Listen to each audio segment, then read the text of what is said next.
am the Executive Director of the Aspen Network of Development Entrepreneurs, or ANDE. I'm hoping most of you have heard of the organization, otherwise you may not be here. I am really grateful and excited to be able to welcome you tonight to our 2018 launch event for our GALI annual report. I'm suspecting that most of you know what GALI is as well, otherwise you may not be here. Does anyone here never heard of GALI before? Good. I will just say we did this because we knew that someday we could get 100-ish people in a room to talk about accelerators. At ANDE, we recognize that there are a lot of our members that are accelerators. A lot of our members that aren't accelerators fund accelerators. Many of our members are investors that work with accelerators. And so we kind of decided it was important to know more about whether they work and why. And so GALI has been an effort to try to develop new knowledge about that. And we will hear a lot more about what we've been finding as we go through the conversation tonight. And so just briefly, I will not speak for much longer. We're going to hear from Rob Schneider at USAID, and then from Peter Roberts, who is the lead researcher at Emory on the GALI project. We'll have an amazingly dynamic panel discussion about the findings, and then we'll have a party. So that's the plan. Before we can go on with that plan, I want to remind you that I am here and you are all here thanks to the generosity of these organizations that have collectively put a couple of $1 million behind this project. And while USAID is not paying for the wine, some of the other funders have been kind enough to do that, and also some of the even more important subject matter work that we're doing around accelerators and trying to understand this space. And so with that, if I may, let me introduce Rob Schneider from USAID, who has a title far too long to read to you, but he does do a lot of partnership work, and he is just a smart guy that understands this stuff. So Rob, thanks.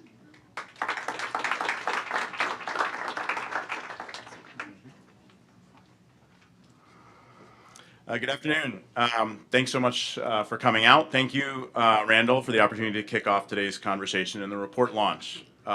This is my last GALI event as part of USAID, and the research and learning that GALI has produced is really one of the things that I'm most proud of at my time at USAID and helping to catalyze. As many of you know, I'll be joining the Lemelson Foundation at the end of the summer, and so I am thrilled that they are also up there, and so I will be still involved with GALI, which will be great. So I'm excited about that. Soon I'll be working for Argidius and Omidyar, but that I won't tell Chris or Nicholas that just yet. So given sort of this is my last rodeo as part of USAID, please permit me a little bit of a retrospective on kind of where we've come. I think back to 2009 first, when I first met Randall, and the first comment I think he ever made to me was about whether acceleration works or not, and we don't know that. And this has been a familiar thing that he has mentioned over the years, and I think always makes an appearance at the State of the Sector address at the ANDE annual conference. And so we and many other funders have been wondering this for a long time, and no one seemed to know whether acceleration worked or not, and nobody really seemed to have a way of finding an answer for that. And so I thought about that for a little while. I was looking back at some old emails this week in preparing for this, and so fast forward to 2013, and Matt Gutentag and I, who some of you know, were launching our PACE initiative. And we thought about doing some additional research in this space. Also, kind of around that time, I attended the 2013 annual conference, the ANDE annual conference. I heard Peter Roberts speaking about what was called the Entrepreneurship Database Program, right? I was like, wow, this is exactly what we need. Why aren't we doing more of this? And so I also remember thinking kind of as I was listening to Peter, hearing for 5 years of attending ANDE events, complaining about we don't know whether acceleration works or not, and thinking we should do something now so that 5 years from now we actually have an answer. And so here we are, 5 years from now, right, from 2013, or 5 years after sort of we began GALI, and I'm proud to say and see that GALI is the most comprehensive set of data on acceleration evidence out there. And we're very proud to be able to support that and hope that it continues and are thrilled that, I think as Peter was saying earlier, there are more people in the room now than we've ever seen. And I think you were saying you guys were hosting an event today to talk about how accelerators can use the data, and there are more people interested in how to use the data than there were in the program 5 years ago. So that's great. So what have we learned, right? We're 5 years in. What have we learned? I'll let Peter speak a little bit more in depth, but and perhaps with a greater statistical significance. But so far, this is what broadly we know, and that is that acceleration works and it's cost effective, meaning $1 of acceleration leads to more than $1 of growth in an enterprise. But of course, that's only one element of the does it work question. But what's great is I think we're now finally beyond the does it work into the how, why, how much it works, and in which contexts. And that's the data and research that we're particularly interested in. Another thing we've learned, supporting women or historically marginalized groups to be entrepreneurs is not just as simple as running an accelerator that only focuses on these groups. Focusing on these groups is great for development impact, but it takes more than just saying you're focusing on them to actually create that impact. It takes new and different tools that many of you are working on in both advisory support and financing in order to provide support for these groups and create the development impact that we're all looking to create. And lastly, not all small and growing businesses are the same. This is, of course, obvious to all of us, but I still see programs that are designed that treat SGBs all the same, regardless of their business, type of business, their stage, their sector, their geography. And so we need to think about how we segment and how we provide financing and advisory services in a way, and incubation in a way that accelerates those enterprises. So, here we are 5 years into this journey, we realize that yes, we know more than we did 5 years ago, but we're still just scratching the surface of our knowledge about how to create healthy entrepreneurial ecosystems. But I think most importantly, GALI's elevated the conversation we've had over the last several years, and I hope that our PACE initiative, which includes our recent strategic review, which is available and public on our website, please visit usaid.gov/PACE. And I hope we've done the same and I encourage others to take a really hard look at their data, what's working, what's not working, measure it as rigorously as possible, and then report on it for the development community to consume at large. So I thank you once again. I'm going to turn the presentation over to Peter, who's going to go into more in-depth about what we're learning. But first, I anticipate Randall is going to lead us in some informational aerobics, which is an Andy tradition. Thank you, Rob. I am not going to lead you in informational aerobics because I have been dragged kicking and screaming into the technology revolution, which is doing a survey with a cell phone. So I would like to invite, request, cajole all of you to take out your phones and go to slido.com. I will ask my incredibly overqualified assistant, Genevieve Edens, to come help me with this. Thanks, Randall. Yeah, director of research at Andy and someone who understands the internet better than me. All right, so just to get a little practice here, you need to answer the question, which is the most beautiful U.S. city? Is it Austin, Texas, Galveston, Texas, or San Antonio, Texas? Practice round. This is real time. There is no other option, by the way. That was intentional. Oh my God. Yes, if the Lemelson Foundation is willing to host it. Wow, this is painful. Have you guys not been to Galveston? My hometown? I love Austin too. There we go. All right, so I'm happy to extol the virtues of Galveston at the reception. I will tell you why it should be at least as close to San Antonio and why all of the beauty in the country is in Texas. So that, you're like, Rob's like, he wants it to win. All right, so that is what we're going to do here. But the next question will be a little bit more serious. And so we are actually interested in knowing, because the funders care, among other reasons, is why are you interested in GALI in this report? So do you run an accelerator? Do you fund them? Are you supporting entrepreneurs in some other way? Are you an investor? It'd be great to see what the diversity of the room is. Multiple choice. No, that's way beyond my ability.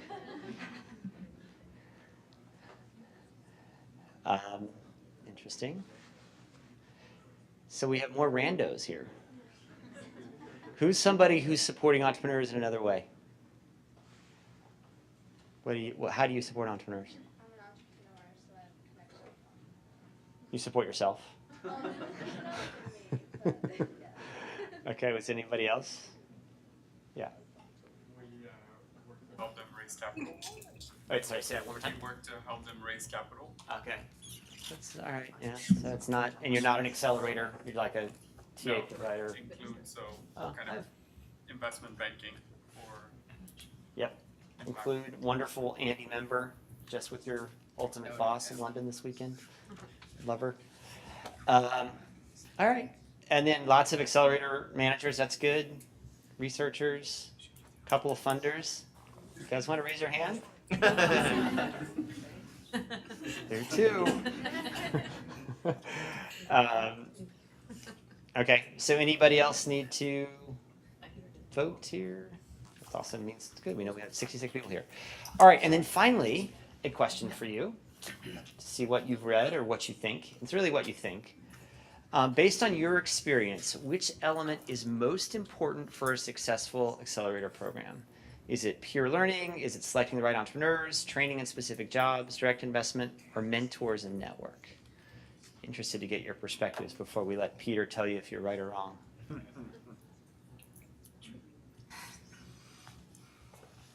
Looks like mentors is kind of leading. Selection. Training, yeah, direct investment seems to be very low. Training in specific skills so low. This could lead to some interesting discussions.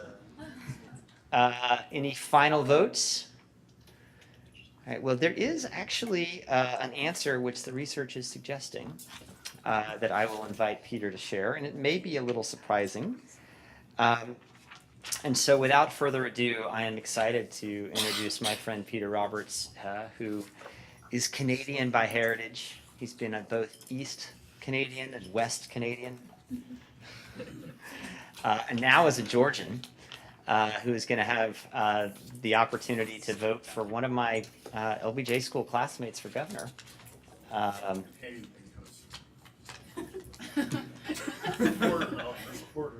Oh, but you haven't come our side yet?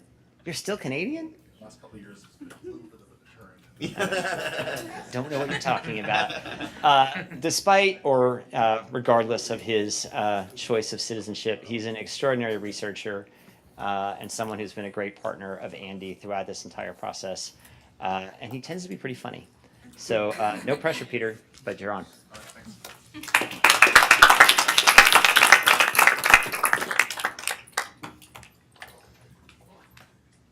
So I've got kind of it's a memory lane moment, right? Because we're 3 years into this project, or formally under the phase one of the USAID supported grant. We're about to embark on another 2 years, formally, kind of moving forward. So it's a good time to reflect. I want to, before I go on, just make sure, because sometimes when you're out in front of these reports, people just assume that there's this guy who sort of sits in the bowels of Emory University, and all he does is basically does all the work all by himself. There's something behind all this. It's called EDP. And just if you have actually, or you're in the room and you have actually worked in an accelerator program that has contributed data, right, to the EDP program, could you raise your hand? That's awesome. So this was, it's a bit of a rig because we did a program today to bring you all in here. So it's partly just to make this particular moment all the more powerful. But if you were doing that, there's a chance that, how many have raised those hands had ever met me or conversed with me directly? Yeah, so and the rest of you, who did you meet with or converse with or talk to directly on a regular basis? Emily and Brent. So can Emily and Brent stand up, please? So we would like to say that this is nothing but a labor of love, and it's all love, and it's all chuckles and joy.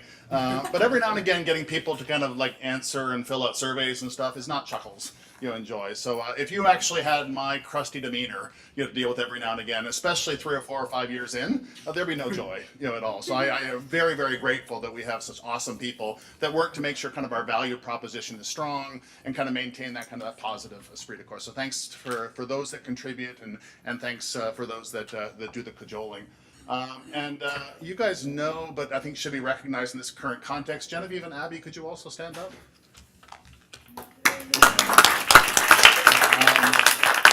Could not ask for a better group of folks to sit down, like as the data come in and try to decide what's the kind of the questions that we should be focusing on now, how should we be kind of looking at the data, who should we be speaking to from a qualitative perspective, to make sure that that the stuff that comes out is hitting the right note, but also being pitched in the right way. So I'm really, really pleased that we have such an amazing team working on this. I also want to make sure kind of a shout out to Randall, and I would like to say there's so many different things you've done to support this project, and you know it, but the one thing that I'm going to remember forever is you always comment on my dress. Every time I come, I actually even wore long sleeves today. I was going to say I'm going to actually do something. I'm going to dress up for Randall. I actually have jeans that are actually meant not to look like jeans, and I have sleeves, and my shoes are tied. And what was the first thing you said when you saw me today? Tuck in your shirt. Tuck in your shirt.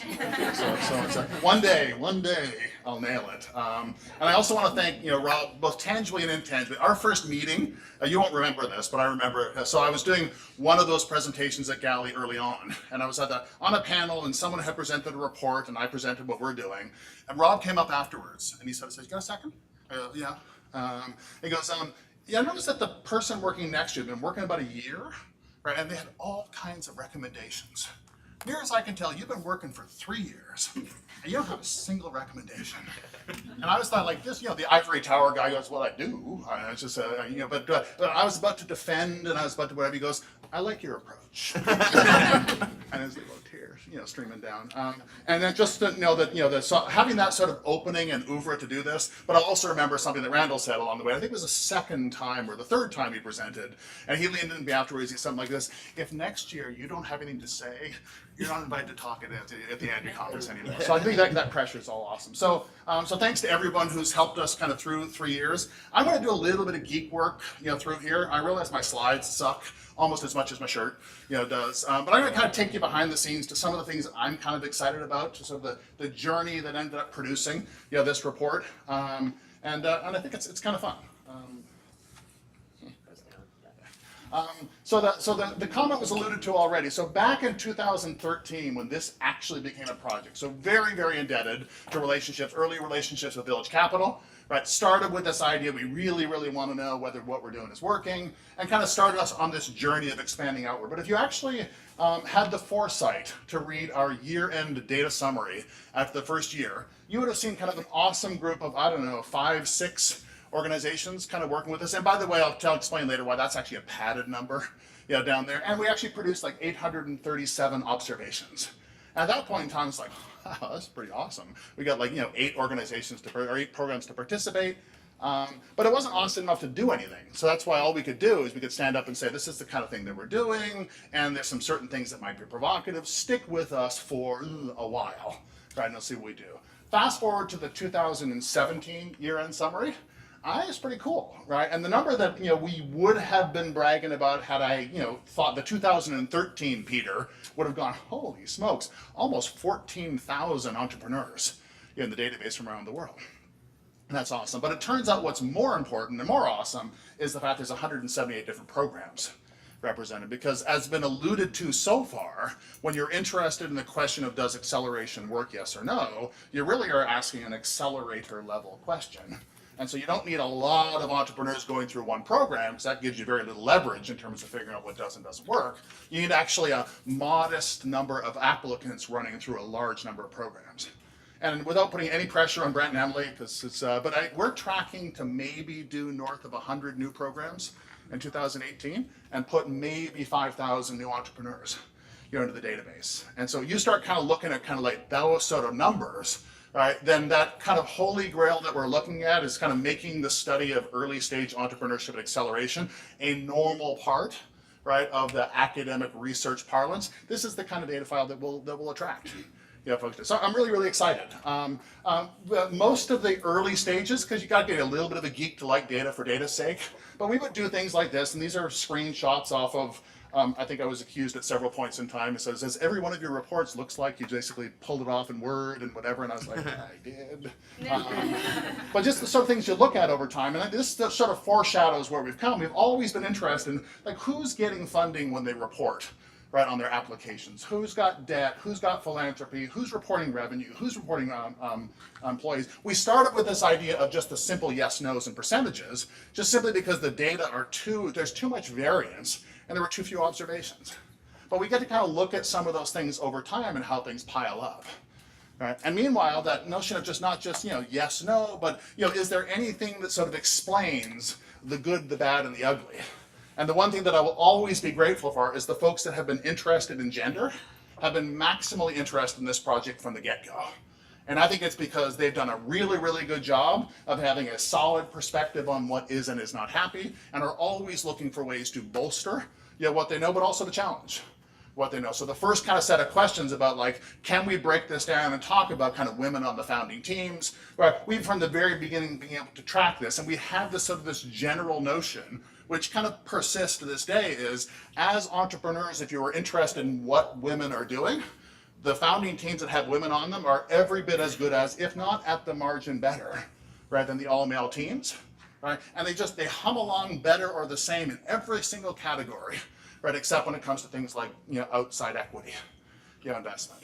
And I'm really, really pleased right now that this particular project has drawn us in the direction of saying, stop concluding that the only thing we need to do with that question is find a way to get more women, more equity, right? And start digging a little bit deeper and saying, what is it about the supply and demand for investment, right, that is causing kind of these ventures that have women on their teams, right, to be settling in at a different level?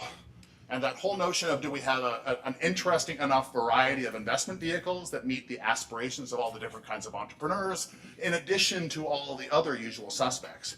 But really, really important, and the nice thing about having an accumulating data set, it's not like at some point in time we're going to turn it on and say, oh, truth will be revealed, right? But we're going to have a capacity to kind of raise new questions, expose those questions to scrutiny, right? And then come back and say, which direction do we want to think in, talk in, or work in, moving forward. So I'm kind of excited that this has been, allowed those of us on our team, and again, with reference to the event that went on today, an increasing number of people that want to have that capacity, right, to take some of their priors, expose them to data, and update their thinking.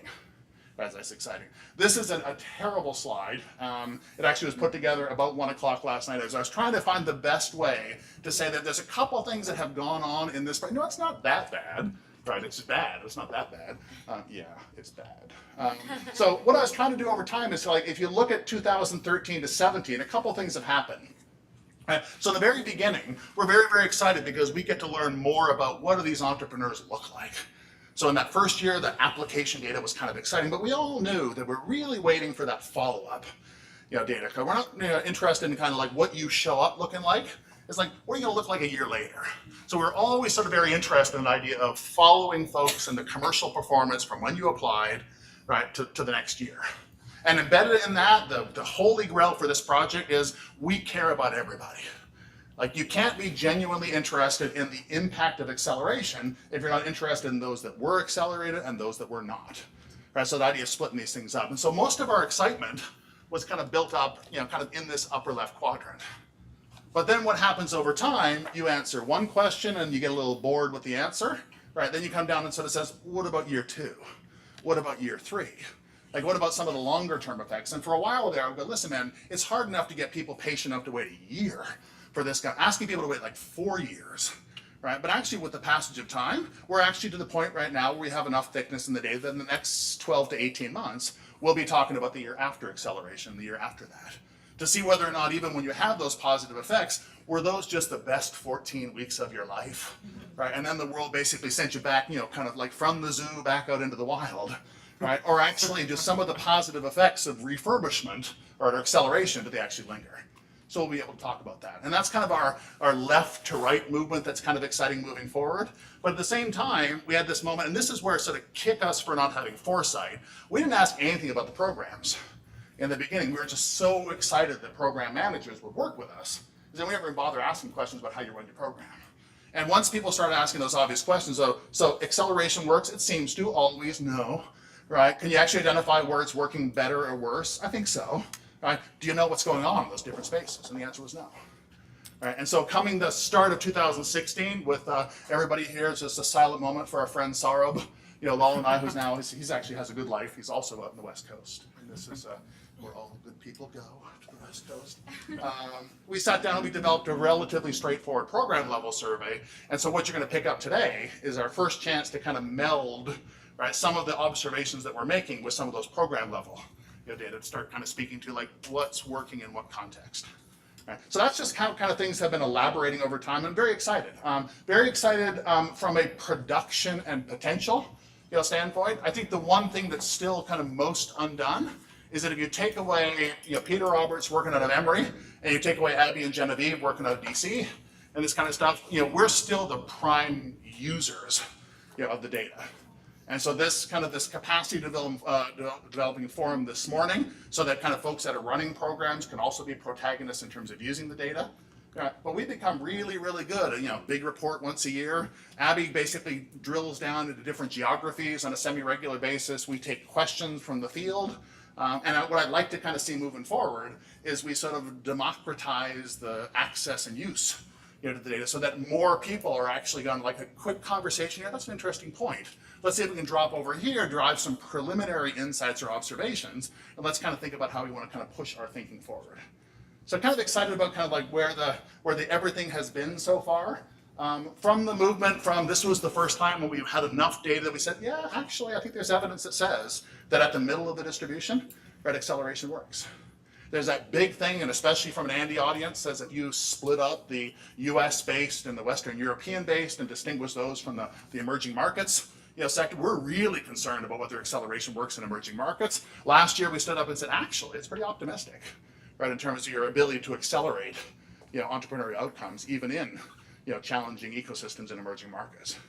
We're excited about that. And then what you're going to get if you decide to dive into a report that now has a very experienced research team behind it. So it's like the same people, but we're now much more experienced than we were before. So this, if you decided to jump in and have a look, kind of at this, you'll get first glimpse, right, at our what we're picking up in terms of how do you distinguish, observationally one accelerator program from another. And we've relied on conversations and back and forth. There are things we do to build pipeline. There are things we do when it comes to selection. Programming tends to break down into closing knowledge gaps, closing network gaps, closing capital gaps, right? And then there's a little bit of kind of post-program work that tends to go on, right? So we're trying to look at kind of whether or not those sort of things work, but work in what context? I still think the one thing that we will never do in this program that will be persistently sad, right, is you can show the positive impact on the commercial evolution of a venture. Can you show that you're getting the good societal things from those that you were expecting? Right, and that's always that thing is, I remember right in the beginning, I think it was you who said you can't call it the impact of anymore because we actually don't study or we don't track the impact. But one of the things that we know, if you believe virtually all claims for accelerators, they always kind of said the thing that I can do for you is I can get more funds and resources into the most promising organizations so they can stabilize and grow. And we actually started, playing with it as a research group. We realized we've been inappropriately splitting out revenues on the one hand, equity on the one hand, debt, philanthropy. These are all different ways that different folks are driving incremental funding, into organizations. So this particular report starts with this idea that sort of says one indicator of success from an accelerator program is, do you at the margin lead to your entrepreneurs having more financial resources available to them so they can stabilize and grow their businesses? And that comes from, do we help you grow revenues? Kind of like earn your own, sing for supper, kind of thing. Do we actually help you develop more positive and productive relationships with equity investors? Is it introduction to banks and lenders over here? Or is it you have to still in this particular work kind of stand up in front of the philanthropic community and go after grant support? So what this report will give you is sort of this overall, what do we see? Overall, at the margin, accelerators drive more money into participating ventures than that which flows into ventures that wanted to participate but weren't allowed to. The higher bar that we instill for themselves, these things cost money. That counterfactual you always want to have in your head, would it have been better just to distribute the money, directly to the program? So every dollar spent on Accelerator, right, it turns out that the average returns more than $1 of incremental revenue.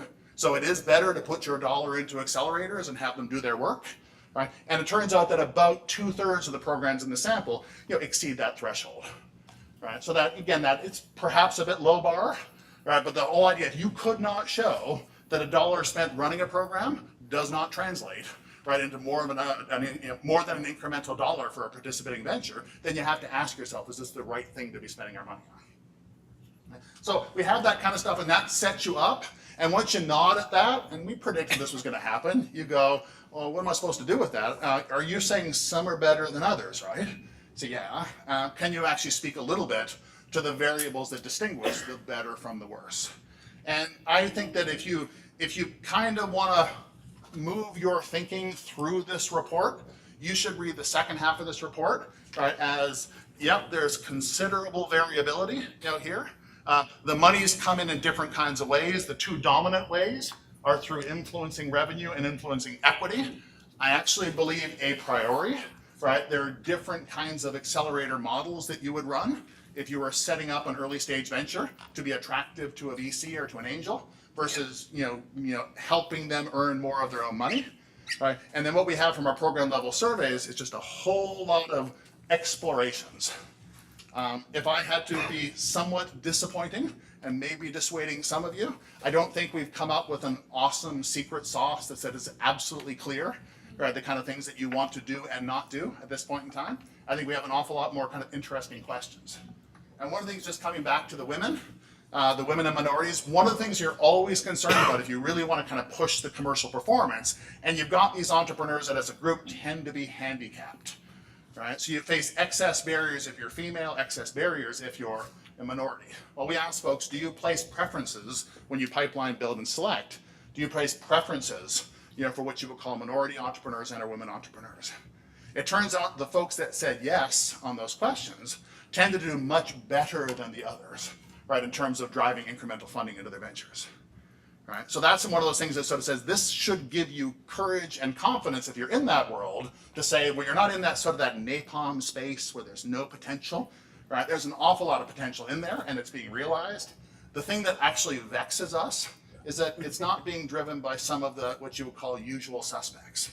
So we ask certain questions about, like, do you have more women on your selection committee? That doesn't have much to do with it. Do you have more women as mentors? That doesn't have much to do with it. It turns out even things like, do you tend to, at the margins, select more women in your program? That doesn't have very much to do with it either. Right? So that's one of these things where you kind of go, have confidence, push forward, but then also kind of push back to the research community and kind of going, that's something that we do need to know more about because it's extremely important. Right? The data are promising, but they're just not guiding in any way at this point in time. And this would also be an open invitation to kind of folks who want to do qualitative work as well. Please. Just coming back to the original, did you have a control group of entrepreneurs or companies that got accepted into programs but didn't participate, and therefore what was their growth? Because right now it feels like you're assuming that there's a direct causal relationship between. And it makes some sense that you would hope that you would get some benefit from being part of an accelerator, but you just wonder, because we. Yeah. So can we basically kind of, if I paraphrase this right, are we able to look at folks that were quote unquote selected but did not get to participate in programs to sidestep the issue that really what you're after here is kind of a selection effect? Is that, the accelerators go to work with the most promising, so maybe what you're picking up is the most promising. A little side note on it, so the short answer is no, not here. But the humorous anecdote on the side that probably is only humorous to the university professor. When I started this process, I don't think it was you, but it might have been someone like you, right? Who sort of came up and said, oh, we're not going to have to wait around like 5 or 6 years for your academic paper to be published so we can learn anything, would you? And I was like, no. No. So I took an act of courage to say, like, a lot of these, they're correlations, associations. I think they're robust, but they don't speak to causality. So once I sort of get out of that audience and we start pushing this stuff out, the first thing someone goes, can you assure that this is not a treatment effect and not a selection effect? Can you actually account for causality? And I was kind of going, oh, is that for me? Maybe remind later. They're everywhere. one here? Yeah. You want to pick a time? I thought that was another comment about the clothes. Down this one again. I'll I'll remind you upgrade later. now. I'll upgrade now. Well, I mean, you know, as an Yeah. investor, for me, that's the functional Yep. equivalent of the companies I chose to invest in versus those that I, thank you. Companies I was saying this is the functional equivalent as an investor of companies I chose to invest in. Did they do better than the companies I turned down? And, you know, I would say that, you know, there's probably some effect there, Yep. but I couldn't possibly take credit for, Yeah. or with other investors for the fact that we were the ones, you know, associated with the success of those that we did choose to invest in. So this is a very good question. A bit of a shout out to my colleague over here, Liwei, because I saw you in the room here, Liwei. So Liwei Soro, the mystical Soro, who's now on the West Coast, and I. So we're like academic geeks that are interested in this kind of. So we actually have a paper right now that basically gets at this selection versus treatment. And we actually started off with an idea. The problem with that makes it really hard is a lot of what accelerators do is one of your questions out there. What is the best way you find amazing entrepreneurs that are otherwise not findable? And so it's almost like being in a business school where someone says, is it a treatment effect? Is it taking your strategy class, Peter? Right, is it a selection effect? Oh, it's a selection effect. Right, Peter teaching strategy in the business school has zero effect whatsoever. Right, and I said, I know that because they basically already have their jobs by the time, rather they come and see me.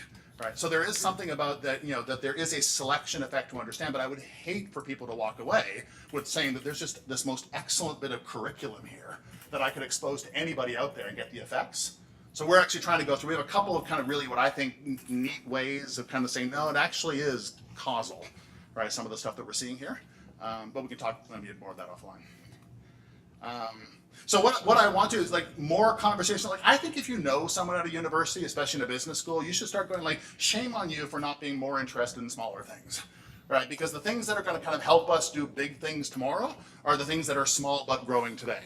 And if we don't understand kind of what makes for a promising small thing and how to kind of grow them more successfully, and no one out there is doing a good job, even if it's messy and muddy and weedy and challenging, right? So to say, I expect more from you all. You should be answering important questions, and it's clearly important. And then when you go through for all the different kind of things that are picked up in this particular report, nothing's going to weigh you down, right, with academia or weigh you down with sort of distressing observations, but just a lot of different things to think about. And then what we're hoping comes from this is that you're intrigued enough that what you'll do is you'll go grab the anonymized data files that we put over, or you'll kind of grab someone and say, we should be doing more and better research. Kind of on that. So I'm excited about moving that forward. The one thing that I'm not excited about is the changing of the team. Doing here. So I'm kind of a change averse kind of guy. And when I started this, there's a guy named Sora around here, and Sora was awesome, and we got along really, really well. And then Sora was like bringing on someone new. Oh, I hate new things. Don't bring on new things. And they started talking about this Abby person, going, oh great, I'm not like talk this. And she's been awesome, right? And then Sora rolls off, and they were talking about Genevieve, and all I knew at the time was I knew Genevieve, but I didn't know where to work with her, and clearly if we hadn't talked so far, we're not going to get along, right? So I thought, oh, this is going to be a horrible thing, right? But it turns out not, because she's amazing. And I think my favorite kind of like every part of the week is the time that we spend chatting about what we're doing next and how you guys are doing a lot more than I am, and I have to hurry up and do some stuff. But so when I found out that Genevieve is moving on, I'm not going to call them greener pastures because there are no such thing as greener pastures, but we'll just call them other pastures. For now. I just want to kind of make sure, and if you could all just join me in just a round of applause, even if you don't know why. And we'll keep that question up, which, by the way, every picture's ever looked for looks like I'm on the toilet. It always is. Everything in the business school. This is my only thing about it. I'm like, it's like never again. Never again. I don't know. Do we have time for some questions? Yeah. We do. Okay. Maybe 2 or 3. I know Randall has a question. Fast. Yeah, just can you say, you saw the survey results, who was rightist? So I think that the idea, I believe based on what we're seeing so far, is that getting that selection thing right and understanding. So if you remember back the first report we did, back at the time, people were trying to Harvard Business School or Harvard University, get 1,000 applicants so we can show how awesome we are. And then we realized actually, no, the programs that do better have a more surgical intake. So I think actually knowing enough about the setting, right, to be able to reach into the right kinds of places and pull the right kind of promising. So I think that whole idea of identifying and selecting the right folks, and I'm firmly of the belief, even though in our data it's hard to find, but that's sort of that mentoring and connecting thing. It's the primary reason that folks run accelerator programs is the networking side of things, right? And it's the primary reason that people tend to say, I feel like I don't have the kind of connections I need, right, to be able to be successful on that. So I think that if I was digging in to do more work, I would say this notion of sort of saying like, there is a funding issue, but it's not like, the bank is closed or there isn't money available. It's just that, the supply and demand don't yet know how to meet each other. And that's kind of a network and connections kind of problem. So I would sort of say those top two things that people kind of put out on their survey were bang on. And that whole idea of sort of says, I really need to be able to kind of provide you with 25,000 or provide you with 50. It's I need to provide you with the networks that when the time comes, you'll have access to the right kind of capital when you need it. But I think they're pretty close. And we do a little bit of breaking down on those on average. What do you claim to be doing and how that has implications for driving revenue versus equity growth. Two more. Thank you. Catherine Foster, I was previously running the EU's largest accelerator, and I noticed on the charts there's no EU data. And I'm wondering, I know we're complex and complicated, but I'm wondering if that's in the works or in the plans or in the study. And also a question related to thematic acceleration and if there's any differentiation. Yeah. So the first one, I take no responsibility for not working with people around there because we've made ourselves so unbelievably available around the world. So there's something that's a little bit, shut off about the EU. I think they're just not as open to. No, I think for all good. Our relationship when EDP joined up with GALI, it was to better understand kind of what was going on kind of in emerging markets. So we're really primarily interested in digging into Mexico and digging into Brazil and digging into Southeast Asia and digging into Africa. And we're looking for those kind of comparisons. So we have taken, anyone in the US and anyone in Europe. Ironically, we were spurned most directly by a lot of the American kind of folks in terms of this not being what we do. And now they kind of like the data. They're trying to wondering like why we can't answer more questions in the U.S. context and say we haven't developed a resonance, with the U.S.-based or the European-based accelerators. I mean, they're coming. We just we don't prioritize them kind of right now. And then the flip side was the second question was. That's where the thematic question comes in because the EU accelerators have been set up. Usually are social impact or thematic impact, and those startups are worldwide. So, I mean, we can talk offline. Yeah, definitely. We actually, for good and for bad, we don't see an awful lot. We ask questions, things like, do you have a sector or a regional focus? Yes, no, and if yes, where do you work? Well, you can be a successful accelerator and drive incremental revenues, like working in the more and less marginalized areas. So it seems to be there's no obvious red zones, green zones, and yellow zones when it comes up. Which I think begs the question now, sort of say there are going to be different models.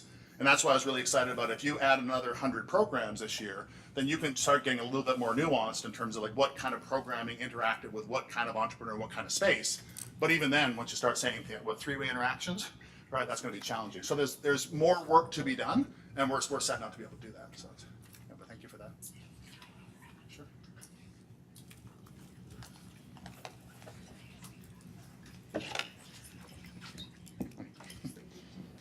Hi, I'm Maria from Incutex, Argentina. We are part of the program. It's two questions, one inside of the other. Like, if you know how much work you have left in gathering data from accelerators all over the world, if you have any idea how large is that task or not, and what's your vision for the future? Ideally, if you had all the data, what things you think we could do with that? What kinds of experiments and things, etc. Thanks. So we've developed sort of a very pragmatic set of visions and goals. So we have a desire to look in where we are right now, and Brent and Emily and I sit down like where are we leaning into, because when it comes to understanding emerging markets, for all kinds of reasons we have had very little representation right in Southeast Asia, but with Andy Network chapter support we're going to be pushing in that direction. So it's to provide balance through the data file. I mean, we're going to get up north of, by the time the next 2 years are done, we're going to be north of 25, 30,000 observations, and we're going to be popping out about 75, 80, 85 programs a year. So the idea of from that, like you can't, under our current budgeting environment, we can't do everything always and have a huge push.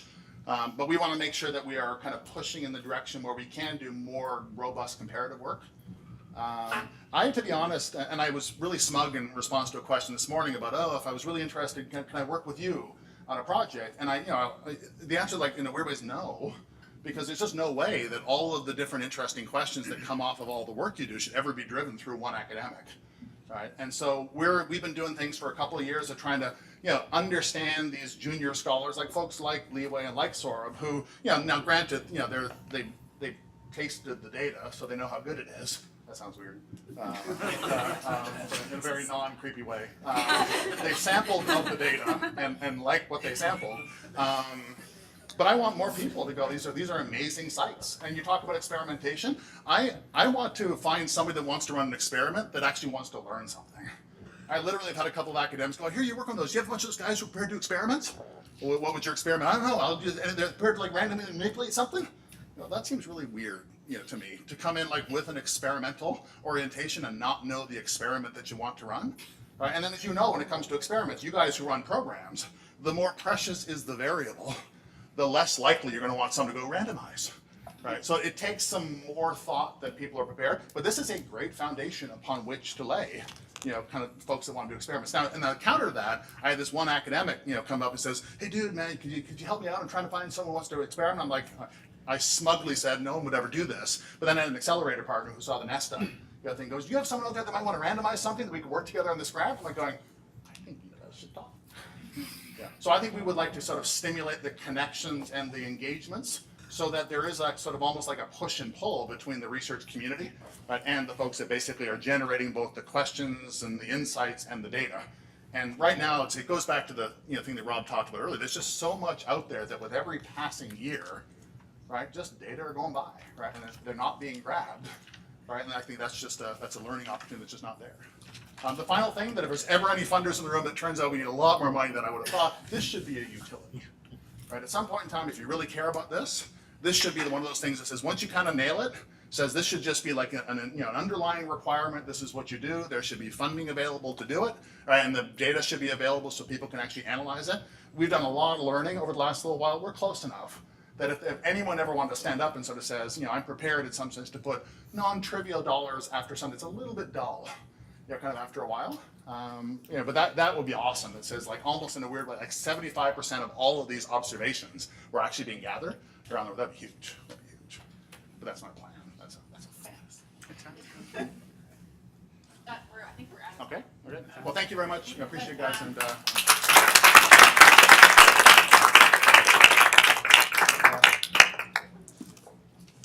Come on in. Yeah. I just don't want to be behind my picture there anymore. There. Yeah, no, so we're moving from academic to practical. We want to talk to people that actually are using this data and get to make decisions frequently about what programs they want to have and how they're going to run them. And to lead that, my colleague Abby. Thank you, Randall. Yeah, so as Peter mentioned, we had a day-long workshop for accelerators today, and I'm grateful that 2 of the participants still have the energy to come up here with me and talk about the report findings in a little bit more depth.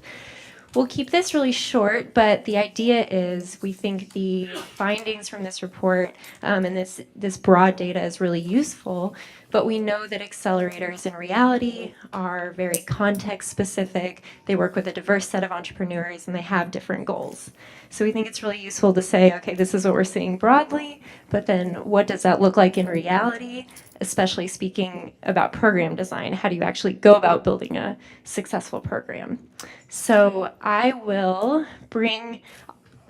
discuss 2 of the main findings from the report, which Peter actually didn't mention, so I'll go into those in a little bit of depth, and then pitch that back to you and see sort of your feedback on it. But before we start, I want to read your bios. So to introduce my panelists, first we have our DC local, Seifer Gresham, who is the Vice President of Communities at SeedSpot.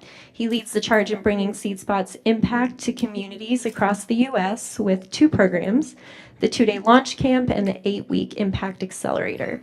He oversees the development and deployment of all SeedSpot programs nationally and SeedSpot's alignment to the SDGs.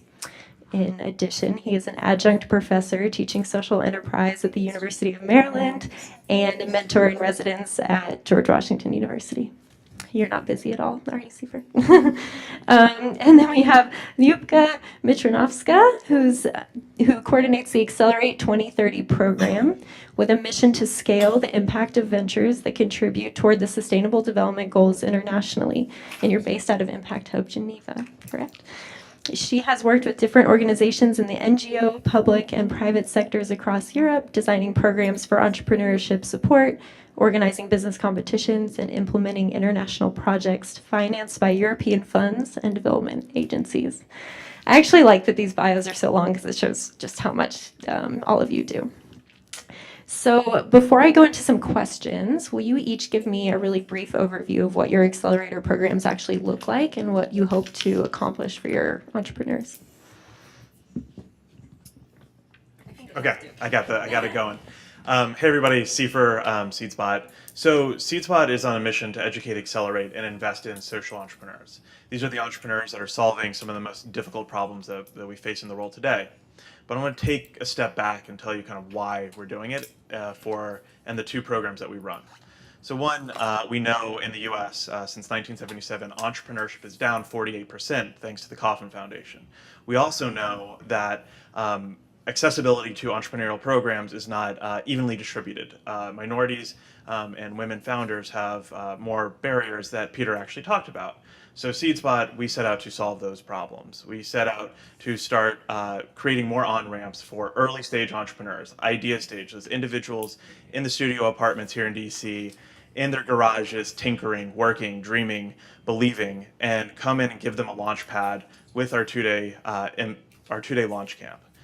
Then the most successful ones need to have continued support, and that's where our 8-week Impact Accelerator really works with them to surround them with the resources, mentors, and networks, and ultimately a large demo day, which brings over 500 individuals in the ecosystem out to be the wind in their sails, to help support them forward and continue the impact that they're having. To date, we've worked with 421 entrepreneurs across the US. 78% of them remain in business today, created over 1,000 net new jobs above median wage there, and positively impacted over 2.2 million lives. And 49% of the founders we work with are female-founded companies, and 45% minority-founded companies as of last year's annual report. So that's a little bit about our program. But yeah, hand it over to you. Thank you. And thank you, Abby, for the introduction and for the invitation. I'm really humbled sitting here today after having met so many of the great acceleration programs that are part of GALI. So you did a little bit of introduction. Accelerate 2030 is a global program aimed at identifying and supporting impact-driven entrepreneurs that have solutions for the Sustainable Development Goals. And our mission is to help them scale their impact.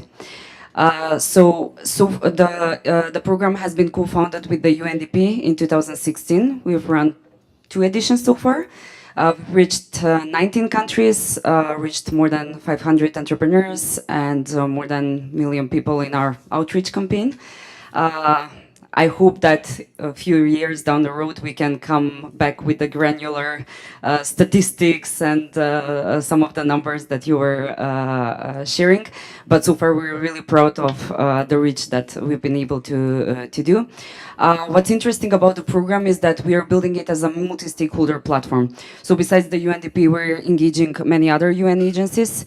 We're working with the corporate sector, working with other entrepreneurial networks, with consultancies, with freelancers. So people and organizations that are passionate about our mission and that are willing to invest their knowledge, resources, and networks to work together with us. And so today I'm here with Santu, who is the co-founder of Impact Hub Geneva. Catherine is one of our program advisors.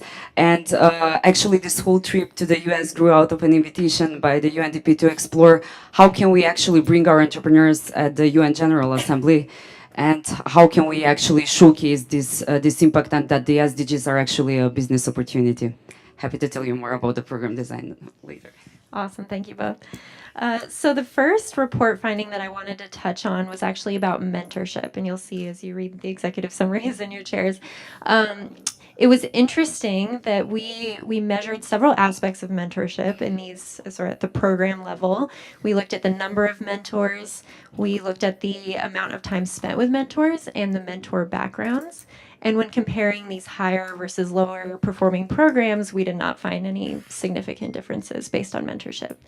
And I think in one sense, this is surprising because mentorship is such a key component of acceleration. But on the other side, maybe it's not so surprising because mentorship looks really different depending on the accelerator program. So I would love to hear from both of you about how important mentorship is to your program and how you would recommend structuring a mentorship program to be the most impactful.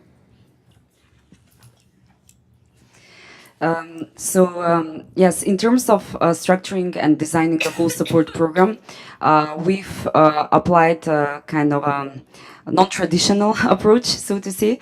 So we don't have a mentorship program per se, but what we've done is that we've separated the support pool into an expert pool, where we have all the consultants, technical experts, sector experts, different SDG-related experts, and then we have created a pool of coaches. So these are internationally certified coaches that are paired with each entrepreneur that is part of the program, and they really help them with the process of setting objectives, prioritizing, and following through.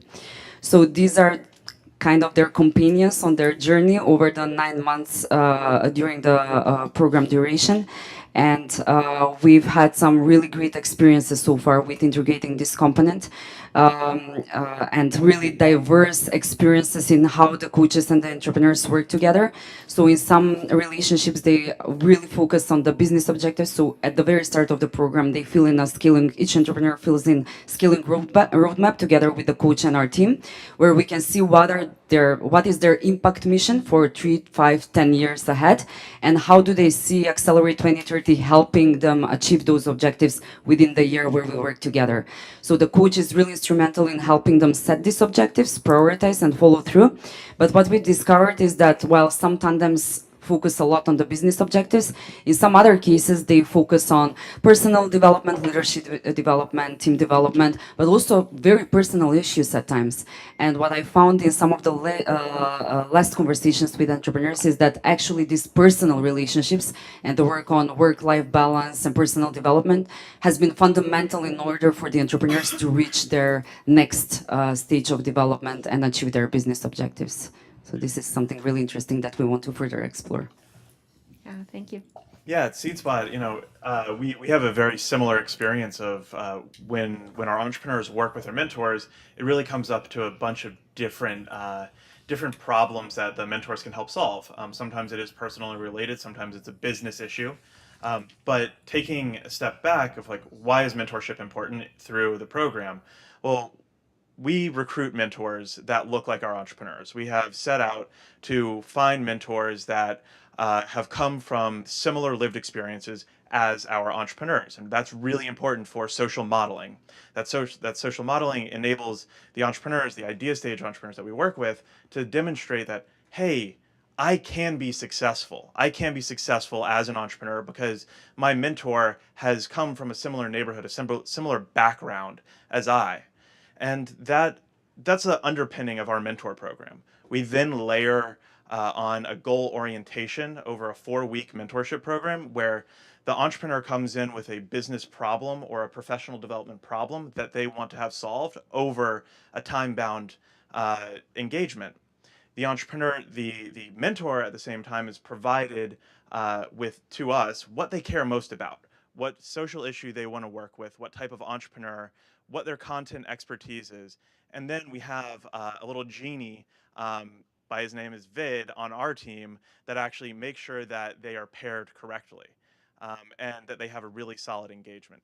Through the program, we then monitor their progress and check in with the entrepreneur and the mentor to make sure that the personal relationship, that there's built trust between the entrepreneur and the mentor. That's another really crucial piece is how do you incentivize and how do you create trust really quickly, especially when an entrepreneur at early stage is having to like open up their kimono and really kind of talk about some of the really big issues that they're struggling with someone that they just met.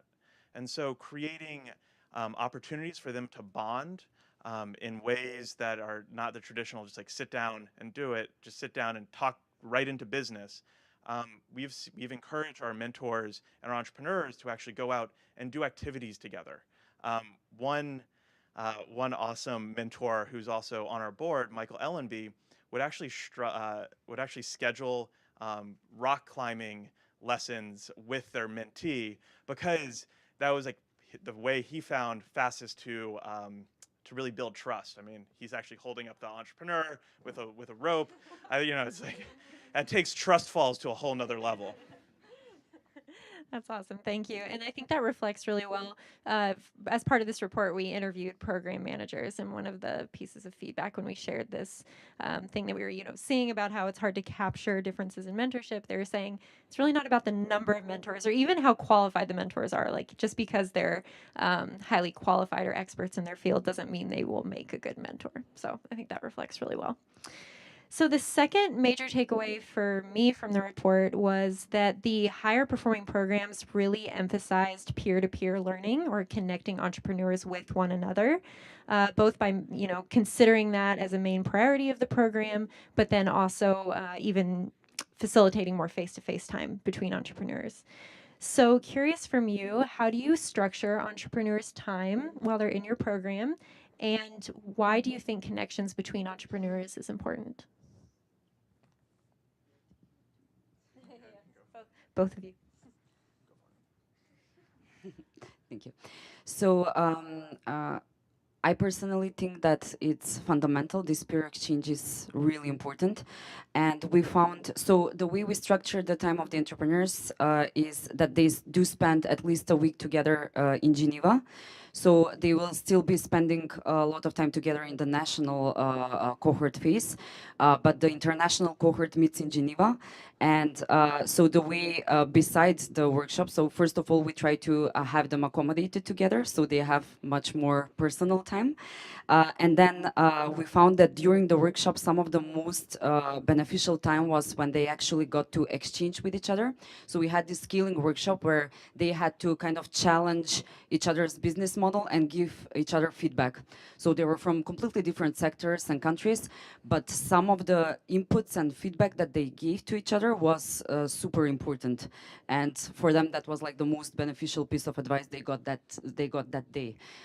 So we try to, so that's one part where they physically meet in Geneva and they get to exchange and learn from each other.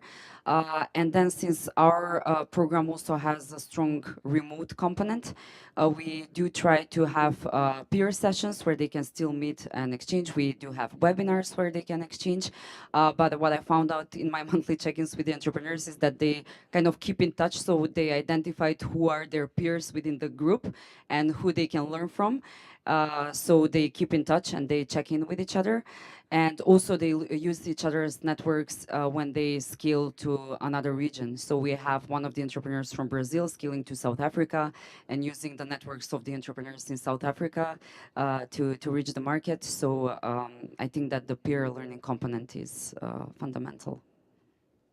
Yeah, definitely similar experience with a peer learning component as being fundamental to the connectivity and building a culture. One of the pieces that we definitely look for at SeedSpot is how can we continue to create a tight-knit alumni network for the entrepreneurs to lean on each other during program and then post-programming. During the program, we put them through very intense days. With our 2-day launch camp, it's literally, 9 a.m. till 8 p.m. 2 days in a row, where they oftentimes give out their first pitch on the second day, like the first time they've ever pitched. And throughout that, we build in structured time where they give feedback to one another on how their pitch is going to be. How is it going to improve? How can they improve it? Because they don't, as peers, they don't understand the business model of the other individual in such a short, compressed amount of time.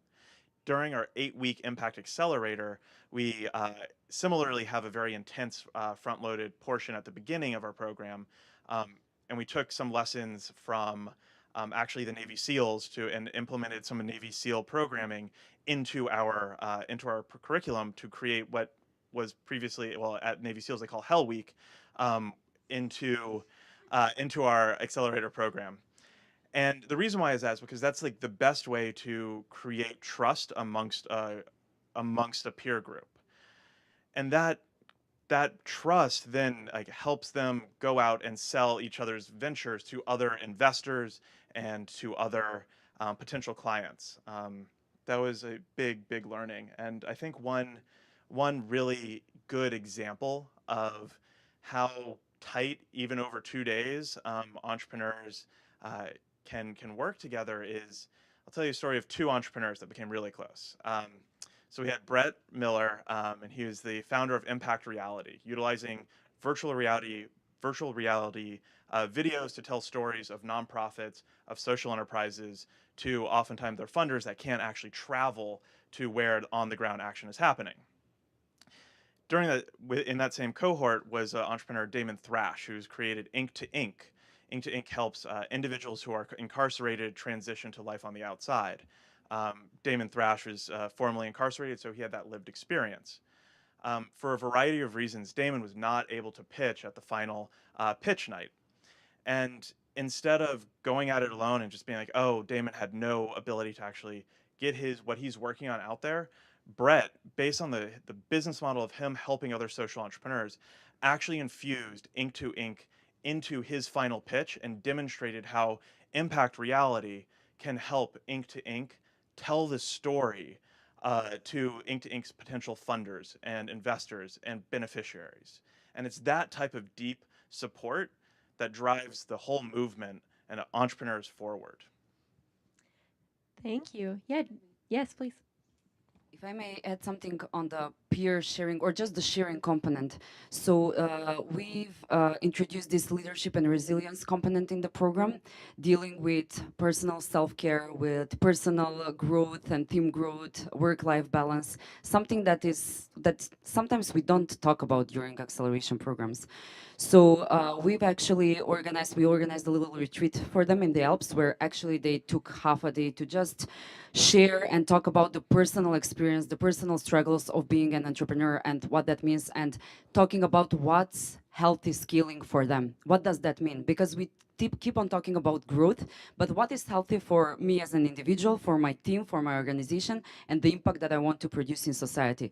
So this turned out to be a heavily emotional session where people actually got to share and understand that they're not alone in going through this struggle and through this pain.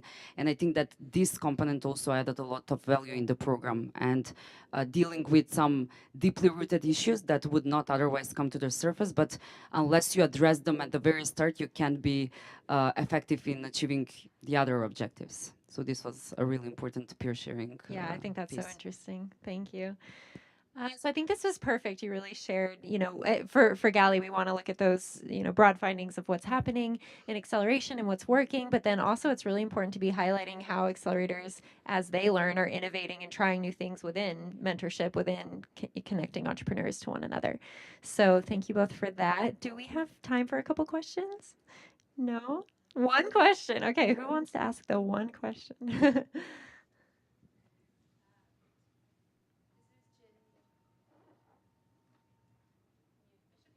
Okay. My name is Jin Lee. I'm with the World Bank, and I support incubators to become more effective. So what I heard from you in supporting peer-to-peer experience, I'll just speak louder. Peer-to-peer experience as well as a mentoring program is something that we're trying to replicate with the incubator managers as beneficiaries. So I just like to ask you questions about what would you like as an incubator manager to become more effective? Is it the peer-to-peer experience that you just had today, or other forms of support, whether it's financial or capacity building or what have you? so that we have other measurements besides NFF in deciding what it is that we, like funders and supporters of incubators, could do better jobs. Thank you. Do either of you want to take that?